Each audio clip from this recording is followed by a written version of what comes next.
브랜드 매니저인 이몽택이라는 분이 쓴 90년대생이 온다라는 책이 있습니다. 제가 지난 전교인 수련회 때도 잠깐 소개한 책입니다. 이 책은 요즘 시대의 젊은이들을 이해하는 데 매우 도움이 되는 좋은 책이라고 할 수 있습니다. 이 책의 인기는 작년 이맘때 2008년 11월에 출판이 되었는데 벌써 아직까지도 계속 몇세 인쇄를 하고 있고 계속해서 베스트셀러입니다. 여기 표지에도 나와 있는 것처럼 현직 대통령이 모든 직원들에게, 청와대 직원들에게 선물로 주었을 만큼 유명한 책이라고 할 수 있습니다. 여러분들은 안 받았다고 안 읽으면 되겠어요, 안 되겠어요? 안 받아도 내가 사서 봐야 되는 거겠죠? 근데 이 책의 내용을 다 설명하기는 어렵지만 그 책에 요즘 젊은이들의 특별한 우리나라 젊은이들의 공통적인 굉장히 중요한 특징들을 설명해 놓고 있어요. 오늘은 그 이야기를 하려고 하는 게 아니라 그 책에 안에 있는 내용을 하나 설명해 드리려고 합니다.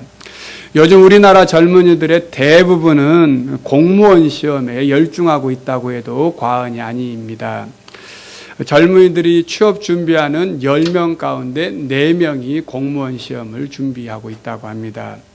심지어는 요즘에 고등학생들도 이제 이 공무원 시험 준비에 앞장서서 시험을 준비하고 있는데, 고등학생들의 꿈, 너희들이 정말 나중에 뭘 하고 싶냐? 그러면 1위가 뭐냐니까 공무원이라는 거예요. 그리고 2위가 뭔지 아세요? 건물주. 3위가 건물 임대업자. 이게 우리 젊은이들의 꿈이라는 거예요. 꿈. 얼마나 지금 시대가 잘못되어 가고 있는지 우리에게 단적으로 보여주는 것입니다. 그런데 이 책에서 2016년에 우리나라 젊은이들이 공무원 시험을 얼마만큼 봤냐면 28만 9천 명이 봤다고 합니다. 28만 9천 명이 한 해의 시험을 봤는데 그 중에 공무원 시험에 합격한 합격생이 몇 명이냐면 6천 명이에요. 6천 명. 그러니까 28만 9천 명 중에 6천 명이 합격했으니까 나머지 몇 명이 남는 거예요? 28만 3천 명이 남는 거예요. 28만 3천 명은 공무원 시험에 합격하지 못한 것입니다. 이걸 쉽게 여러분들에게 설명드리면 100명이 공무원 시험을 준비했다. 그러면 최종적으로 합격한 사람이 몇 명이냐면 2사람이에요. 2사람. 나머지 98명은 합격하지 못한 겁니다. 우리나라의 지금 실정이 그렇다는 거예요. 그러면 나머지 28만 3천 명은 어떻게 할까요? 그 다음에 또 시험을 준비하고 있는 것입니다. 이 악순환이 지금 계속되어 가고 있다는 것입니다. 자, 그런데 한번 생각해 보자는 거죠. 왜 우리나라 젊은이들만 유독 이렇게 공무원 시험에 자신의 전 인생을 걸 만큼 목숨 바쳐 열심히 공부를 할까요? 우리나라 젊은이들은 다른 나라에 비해서 애국심이 굉장히 강해서일까요? 이 책에서는 3가지로 정리합니다. 공무원이 되면 정년이 보장되고 구조조정에 공포가 없고 그리고 연금이 있기 때문이다 라고 말합니다. 동의하십니까? 그런데 이것보다 더 중요한 것이 있는데, 공무원 시험은 다른 시험보다는 좀 더 공정한 기준으로 기회가 주어지기 때문에 100명이 시험 봐서 비록 2명이 합격한다 할지라도 그 시험을 목숨 바쳐 본다는 것입니다. 예를 들면 일반 기업들은 신입사원들을 뽑는데 아이러니하게도 가장 그 신입사원에게 중점을 두어야 되는 점수를 주는데 그 점수가 어디냐면 경력사항이라고 하는 것입니다. 신입사원을 뽑는데 서류 전형에서 경력사항을 57.8%를 두고 있고, 그리고 자기소개서가 27.7%, 전공이 26%, 학력이 25.8%, 자격증과 어학점수, 출신 학교, 포트폴리오, 학점이 그 다음 순위를 이어간다고 합니다. 이렇게 되니까 취업준비생들은 이런 기업의 입사 시험을 두고 이렇게 경력사항을 가장 우선순위로 두려면 처음부터 경력사원을 뽑지 왜 신입사원을 뽑는가? 이렇게 말하는 넋두리가 있다는 것도 지나치지 않는다는 것입니다. 그러나 공무원 시험은 그렇지 않다는 것이죠. 나름대로 같은 출발선상에서 출발하기 때문에 많은 젊은이들이 공무원 시험을 준비한다라고 하는 것입니다. 자, 그렇다면 만약에 이 출발선상이 자기는 공정하다고 생각했는데 공정하지 않다면 어떻게 해야 될까요?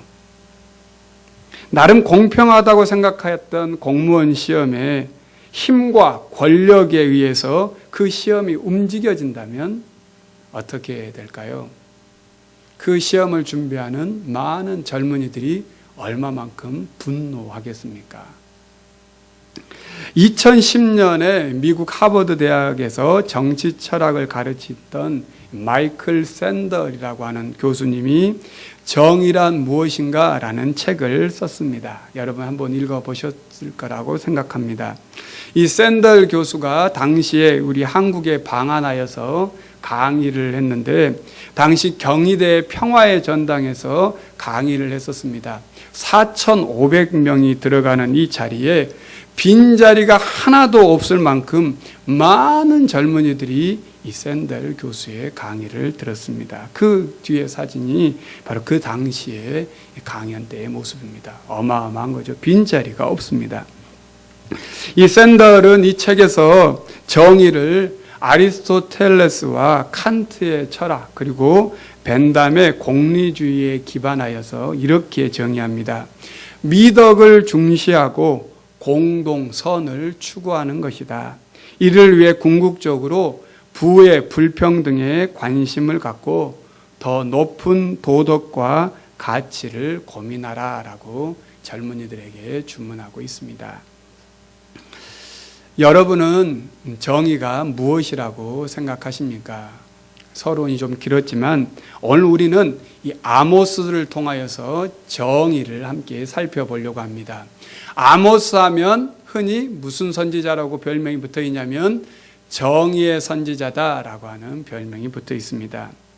아모스는 이스라엘에서 가장 첫 번째로 활동한 문서 선지자입니다. 아모스는 평범한 목동이자 그리고 농사를 짓는 사람이었습니다. 그런데 그가 하나님의 말씀을 받아 당시에 여로보암 2세 때에 북이스라엘에서 하나님의 말씀을 전하였습니다. 아모스와 동시대에 복음을 전한 선지자가 있는데 그 선지자가 누구냐면 우리가 지난번에 보았던 호세아라는 선지자입니다. 호세아 선지자 때 한번 설명을 드렸지만 호세아 선지자는 당시 이스라엘 백성들의 부패함과 부정함을 하나님과 이스라엘 백성들 간의 신랑과 신부의 관계로 묻고 신랑과 신부인 이 이스라엘 백성들의 신부가 신랑인 하나님께 돌아오라라고 하는 이 말로 하나님의 말씀을 증거한 선지자라면 아모스는 당시의 사회 속에서 일어나는 일반 사람들 간의 상호 간에 발생하는 불평등과 부패의 모습을 통하여서 다시 하나님께 돌아오라라고 선포하고 있습니다. 그래서 호세아는 하나님과 우리와의 관계 속에서의 회복을 원하는 호세아를 사랑의 선지자다라고 말한다면 아모스는 인간과 인간 상호 간의 관계 속에서 다시금 회복을 바라는 선지자로 정의의 선지자다라고 말할 수 있습니다. 당시에 북이스라엘의 여로보암이 통치했을 때는 여로보암이 나라를 잘 다스려서 나라가 부강한 게 절대 아닙니다. 북이스라엘의 위쪽에 있는 지금의 아람이라고 하는 수리아 지역이 그 위쪽 아수르가 점점 강대해져 가면서 아수르와 싸움을 벌여야 했기 때문에 상대적으로 북이스라엘에게 신경을 쓸 수가 없었어요. 그러니까 외부적인 침입이 없으니까 나라가 발전하게 되고 또 영토도 확장하게 되었습니다. 그러한 상황 속에서 점점 부유해지고 가진 것이 많아지니까 상류 계층들은 사치와 방종으로 이어졌고 사회는 부패하기 시작했습니다. 그러한 모습들을 아모스는 지적하고 있는데 몇 가지 말씀을 좀 보면 가난한 자들과 부자들의 이 부익부 빈익빈이 심각하게 대두되었습니다. 아모스 2장 6절을 보면 당시 부자들의 횡포를 볼 수가 있는데 이렇게 부자들은 당시의 모습을 횡포하는 모습을 표현하고 있습니다. 은을 받고 의인을 팔며 신 한 켤레를 받고 가난한 자를 팔며라고 되어 있습니다.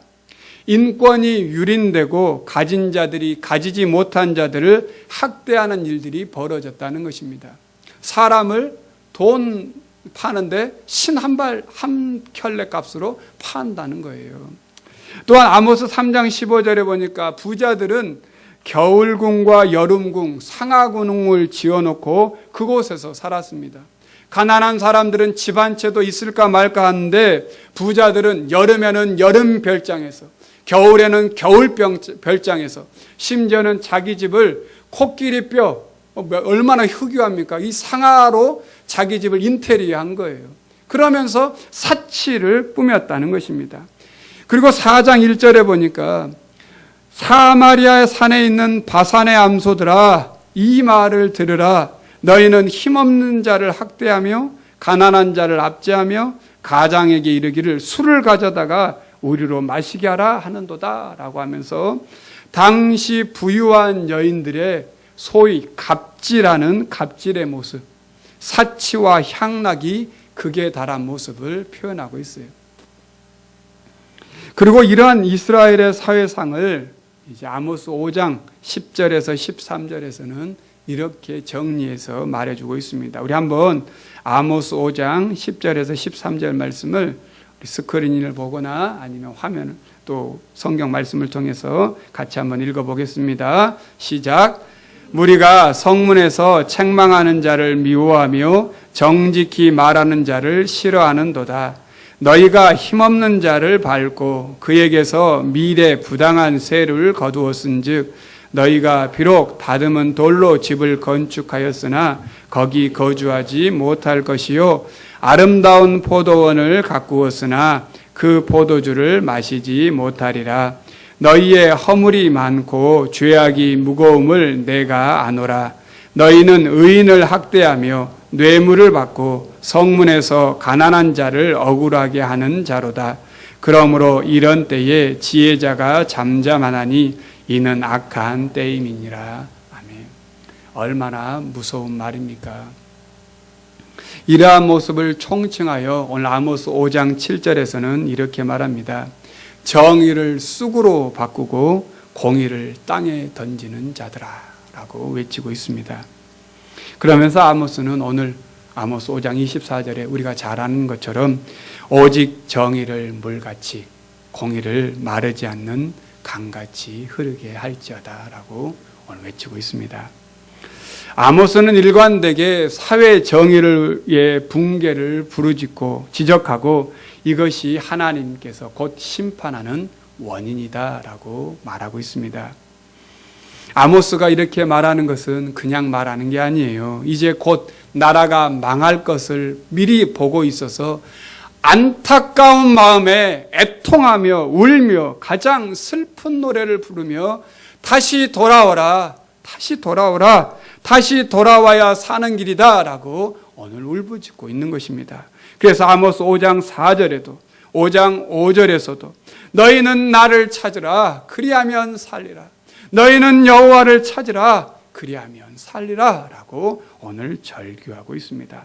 그러면서 14절에서도 구체적으로 너희가 살려면 선을 구하고 악을 구하지 말지어다. 만군의 하나님 여호와께서 너희 말과 같이 너희와 함께 하시리라 라고 말하고 있습니다. 우리가 사는 길, 다시 궁극적으로 살 수 있는 길을 제시합니다. 그것이 아모스 5장 24절입니다. 오직 정의를 물같이 공의를 마르지 않는 강같이 흐르게 할지어다. 여기서 우리가 주목해 볼 말씀 가운데 물같이 마르지 않는 강물같이라고 하는 것입니다. 정의를 물같이 흐르게 하라고 하는 말은 어느 일부분에서만 정의를 지키게 할 것이 아니라 모든 면에서 물이 흐르듯이 지켜야 한다는 것입니다. 마르지 않는 강 같은 것은 사시사철 한시적인 것만이 아니라 끊임없이 이 정의가, 이 끊임없이 공의가 흐르게 하도록 하라는 것입니다. 콸콸 넘치도록 하라는 것이 바로 이 말씀입니다.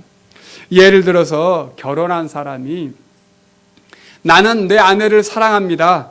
나는 내 아내와 결혼해서 결혼 언약을 잘 지키고 있습니다. 그런데 며칠에 한 번씩은 제가 다른 여자와 잠자리를 함께 합니다. 그렇지만 나머지 시간은 내가 결혼했고 서약한 그 여자와 모든 시간과 나는 온전히 그 여자에게 나의 전 시간을 헌신합니다. 나는 온전히 신실합니다. 라고 말한다면 그 남편은, 그 남자는 그 배우자에게 온전히 신실한 사람이겠습니까? 그 사람을 우리는 뭐라고 말합니까? 바람둥이라고 그래요. 바람둥이. 그렇습니다. 마찬가지로 나는 항상 하나님 말씀을 지킨다. 하지만 어떤 때는 사람들을 능욕하고 학대하지만 그런 것을 제외하고는 하나님께 신실하게 경배하는 사람이다 라고 말한다면 그 말은 맞지 않는 말이라는 것입니다. 그런데 당시 이스라엘 백성들은 그랬다는 거예요. 하나님께 그들이 예배하지 않는 게 아니었어요. 이들은 베델과 길갈과 브엘세바에서 열심히 절기를 지키며 제사를 지낸다고 하였습니다. 그렇지만 오늘 21절에서 23절에 말하는 것처럼 하나님께서는 너희들이 힘없는 자들을 못 살게 굴고 가난한 자들의 이익을 취하고 거짓된 이익을 취하며 의로운 사람을 학대하면서 하나님께 오히려 예배한다고 하면서 제사를 지내고 노래하고 물질을 드리는 그 모든 것을 하나님은 오히려 지금 싫어하신다라고 말하고 있는 것입니다. 그러면서 오늘 궁극적으로 오직 정의를 물같이 공의를 마르지 않는 강같이 흐르게 하라라고 말하고 있습니다. 오늘 본문 5장 24절에 나와 있는 이 정의라고 번역되어 있는 히브리 말은 미시파트라고 하는 단어입니다. 그리고 공의라고 하는 말은 체데카라고 하는 말을 하는데 이 정의라고 하는 미시파트는 본래 판결하다라고 하는 뜻에서 나왔어요. 그러니까 정의라고 하는 것은 판결하다라고 하는 뜻이라는 거예요. 공의는 체데카라고 하는 것은 이것은 진실이라는 단어입니다. 국어사전에 보면 정의를 뭐라고 정의하고 있냐면 바른 마음, 바른 뜻이라고 정의하고 있어요. 정의는 바른 마음이라는 거예요. 즉 아모스가 말하는 정의는 판결을 바르게 실행하고 공동체 내에서 이웃과의 바른 관계가 바르게 적용되는 것이 정의이고 공의라고 하는 것입니다. 정의와 공의는 같은 의미입니다. 하지만 조금 차이가 있는데 공의는 정의의 구체적인 행동이라고 할 수 있어요. 그래서 이 체데카라고 하는 이 단어, 이 체데카에서 영어의 단어 동정이나 자선이라고 하는 단어를 가진 charity라고 하는 이 단어가 이 체데카에서 나왔다라고 하는 것입니다. 그러니까 공의는 동정과 자선을 베푸는 것이 공의이고 정의는 그것을 할 수 있도록 하는 기준이 되는 것이라고 하는 것입니다. 그러므로 우리가 정의를 물같이 공의를 끊임없이 흐르는 강같이 흐르기 위해서는 항상 말씀에 따라 이 사회를 보고 이웃사랑을 실천하는 것이 곧 정의이고 공의라고 하는 것입니다. 과학자로 아주 유명한 아인슈타인, 여러분 잘 아시죠? 이 아인슈타인은 평소에 교회에 대해서 늘 부정적인 사람이었습니다.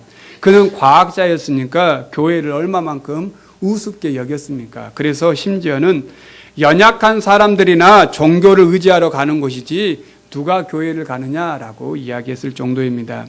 그런데 그가 살았던 1900년대에 이 독일의 나치 정부가 들어서게 되었습니다. 이 나치는 1차, 2차 세계대전을 벌이면서 특별히 수많은 유대인들을 학살하기 시작했습니다. 그때 이 아인슈타인이 나치의 이 잔혹한 모습을 보고 그리고 당시의 교회들의 모습을 보고 이렇게 글을 썼습니다. 이 글은 아터 코크레인이라고 하는 사람이 히틀러 치하의 교회의 고백이라는 책에서 아인슈타인의 이 말을 이렇게 정리해 놓았습니다. 제가 한번 읽어보겠습니다. 나는 히틀러의 나치 혁명이 한참일 때 자유의 헌신을 가르치던 대학들이 히틀러에 대하여 어떤 태도를 취하는지 기대하고 지켜보았다. 그러나 이상하게 대학은 히틀러에 대하여 입을 봉하고 있었다. 그러던 중 나는 이제 자유를 지지하는 수많은 논설을 써온 신문의 기대를 갖고 그들의 목소리에 귀를 기울였다. 하지만 나치 혁명 단 몇 주 만에 언론들조차 나치들의 그 기세에 입을 다물어 버리고 말았다. 그런데 그 와중에 나는 놀라운 일을 발견하였다. 그건 그런 위험한 가운데서도 오직 예수 그리스도의 교회만이 히틀러의 계획을 가로막고 나선 것이었다. 그 이전에 나는 교회에 대하여 어떤 형태라도 관심을 갖지 않았었다. 관심은커녕 교회에 대하여 아주 비판적이었다. 하지만 이제는 다르다. 참된 지성과 진정한 도덕적 자유를 위하여 나치와 맞서 분명히 항거하며 외롭게 싸움을 싸우는 저 교회에 대하여 나는 엄청난 애정과 감탄을 그리고 감사를 느끼고 있다. 한때 나는 자신의 창조물을 심판한다는 신을 상상할 수가 없다라는 말까지 했다. 이제는 교회는 세상의 소망이요 나는 교회를 사랑한다. 이것이 아인슈타인이 말한 것입니다. 당시에 이 정의와 공의를 버리고 잘못된 길로 갔던 나치 정부에 대항하여서 이 정부를 바로잡기 위해서 그리스도인들이 감옥에 갇히기도 하고 죽음을 무릅쓰며 나치 정부와 싸웠다는 것입니다. 독일의 철학자인 에린스토프 브로우라고 하는 분이 성경을 읽고 혁명을 생각해 보지 않았던 사람이라면 제대로 성경을 읽지 않은 것이다 라고 말했을 정도입니다. 그렇다면 이제 우리가 고백하는 그리스도인의 정의는 무엇입니까? 저는 이것을 한마디로 말한다면 하나님의 말씀대로 이웃을 사랑하는 것이다 라고 정의하고 싶습니다. 구체적으로 오늘 15절 말씀에 나와 있는 것처럼 악을 미워하고 선을 사랑하며 이것을 실천하는 삶입니다. 혁명이란 세상을 뒤집고 세상을 뒤집어 엎는 것도 혁명이지만 진짜 혁명은 나의 가치관을 바꾸고 패러다임을 바꾸는 것도 혁명입니다. 힘없는 자들의 편에 서서 가난한 자들의 빵을 빼앗지 않는 것, 악을 미워하고 선을 행하는 것, 이것이 진짜 혁명이고 내 삶이 그렇게 살아가는 것이 진짜 정의이고 공의라고 하는 것입니다. 제1989년 로잔 세계 복음주의 회의에서 교회들을 반성하면서 이렇게 말했습니다. 우리는 사회 정의에 무관심했던 것을 회개한다. 그러나 교회는 여전히 아모스를 찾고 있다. 제2차 세계대전 당시 독일의 이 나치 정부에 반대하여서 자신의 목숨까지 바치면서 희생하였던 목회자였던 디트리 본 회퍼는 이렇게 외쳤습니다. 오늘날 성숙된 세계는 복음에 무관심하다. 더 이상 복음에 귀를 기울일 수도 없는 비종교적인 세계로 변모했다. 따라서 이제 교회는 교회 자체만을 위해 발전시키는 일과 광적인 신앙을 멈추어야 하며 그리스도가 행한 것처럼 남을 위해서 이 세상의 교회의 모습을 나타내야만 한다. 그러므로 교회는 이 세상 안에서 세상과 더불어 세상을 위해 존재하고 고통을 받아야만 한다라고 말했습니다. 오늘 우리 사회에서 일어나는 다양한 일들을 한 가지로 답하기는 매우 어렵습니다. 문제들도 다양하고 또한 그 문제에 대한 답도 다양한 측면에서 보고 그 주장을 서로 생각하며 답을 찾아가야 합니다.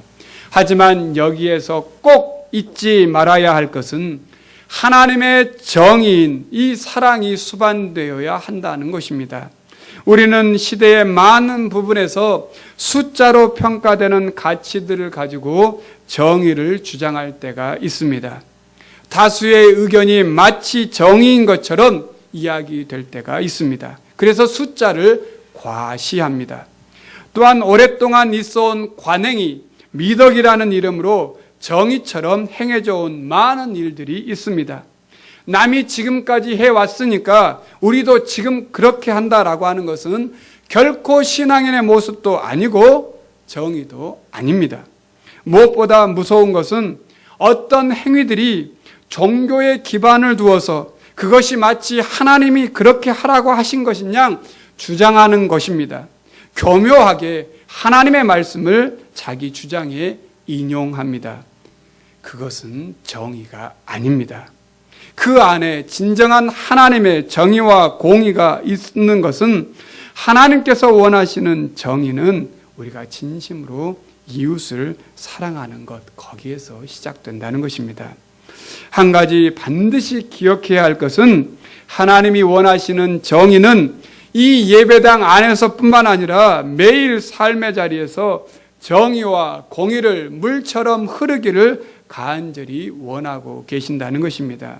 신앙생활은 단순히 교회에 와서 예배를 드리고 조그마한 죄책감을 없애기 위해서 조금 봉사하고 나의 위로와 위안을 찾기 위해서 찬양을 드리는 것이 전부가 결코 아닙니다.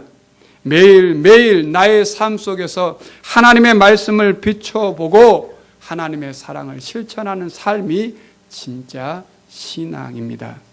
오직 정의를 물같이 공의를 마르지 않는 강같이 흐르게 하라, 이 말씀을 기억하면서 오늘 우리의 행동이 하나님의 말씀이 되어 살기를 간절히 원합니다. 마지막으로 마하나임이라고 하는 찬양팀이 발표한 아모스의 노래라고 하는 것을 여러분에게 이 시간 좀 들려드리길 원합니다. 제가 말씀을 준비하다가 한 분을 통해서 이 아모스의 노래라고 하는 것을 제가 받게 되었어요.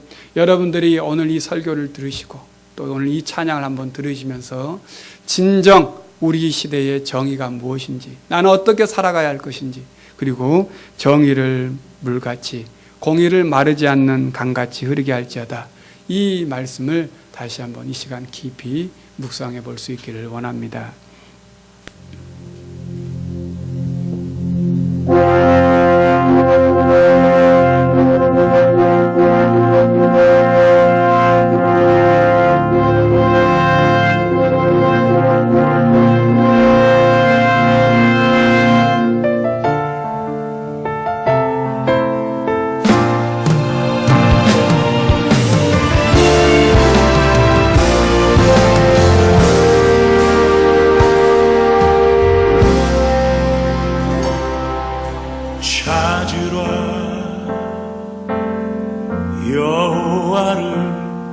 그날이 곧 다가오리라. 우상을 쫓아 가지 말라. 그리하면 내가 살리라. 들으라 충성은 그날이 곧 다가오리라. 죄악의 길로 가지 말라. 그리하면 내가 살리라. 악을 미워하라. 선을 사랑하라. 공의를 세울지라. 만군의 하나님 여호와께서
기도하겠습니다. 정의의 하나님, 오늘 우리가 살고 있는 시대는 아모스 시대와 같이 하나님을 경외하지 않을 뿐 아니라 우리의 이웃과의 관계 속에서 학대를 일삼으며 소위 권력과 물질, 힘을 가진 자들이 그렇지 못한 자들을 학대하고 물질의 힘에 의해 움직여지는 일들이 많음을 보게 됩니다.